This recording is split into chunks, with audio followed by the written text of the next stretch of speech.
Okay lang yan. Niluluto po ako ngayon mga lalabs ng talbos ng sayote. Namiss ko. Favorite po ito ni Pedro. Ni Kuya Pedro. Maliit lang piliwan. Medyo lang yan ang konti.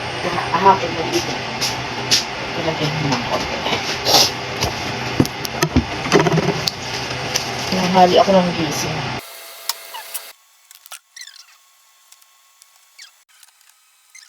Sa wakas, natapos din po ako na maghimay ng talbos ng sayote. Bago po ako mag-isa, papakuluan ko po muna ng separate yung bayabas para po lasang-lasa siya. Yan po yung magiging pang-asim sa ginisang talbos ng sayote. Sineseparate ko po siya ng pakulo para po pagka nag-isa ako, yung pinakasabaw niya, hindi na po kasama yung buto. Hassle po kasi pag kumakain, dahil nga po mabuto yung bayabas, nadudurog. Minsan po ang hirap kumain pagka puro buto. Kaya ako po, pagka nagluto, sineseparate ko po yung bayabas. At isasabay ko na nga din po yung aking pansahog na babsi. Ayan, papakulo ako po ng konti para po pag-isa ko malambot na siya. Ayan po at kumukulo na po yung ating pang-asim na bayabas sa aking ginisang talbos ng sayote. Papakulan po natin para mas malasa siya. Ayan, ito naman po aking pansahog na babsi. Hintayin lang po natin siyang matuyo. At lagyan po natin ng asin, paminta, magic sarap, syempre pampalasa po.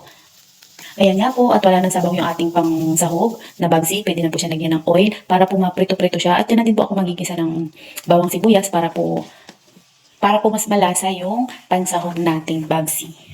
Ayan po, at luto na yung ating babsi. Igigilid ko lang po para po makapag-start na po akong maggisa. Ayan, bawang. Kailangan po mapula yan para po lasa-lasa yung bawang. At pwede na rin po ilagay yung sibuyas pag po talagang mapula na yung bawang. Ibig sabihin, luto na po siya. Pag naluto naman po yung sibuyas, pwede na din po ilagay yung mushroom. At lagyan po natin ang pampalasa, syempre. At pwede na po natin siyang i-mix dahil luto na nga po yung babsi natin. Pwede na din po ilagay yung sitaw. Konti lang po kasi yung sitaw natin pero optional lang po kasi yung paglagay ng sitaw. Iba po kasi ayaw ng may sitaw. At depende po sa dami ng sitaw na gusto nyo ilagay, pwede din naman po. At sasalain ko na nga po yung bayabas na pinakuluan ko. Ayan. At pinaga-piga ko na rin po yan para po lasang-lasa yung bayabas. Sinala ko po siya para po hindi makasama yung buto. Mahirap po kasing kumain. Hassle po siya pagka may buto na nasasama sa pagkain natin. Ako po ganun magluto.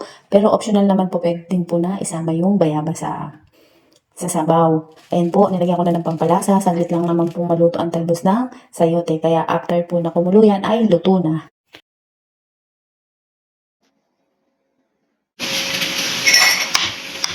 Kain na po tayo mga lalaw. Wala kasi ganito sa Abu Dhabi. Sarap po pagka lasang-lasa yung bayabas. Tsaka yung talbos.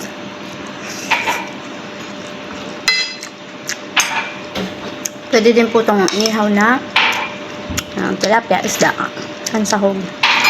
So, baboy lang po available dito kaya yun lang po sinahog ko.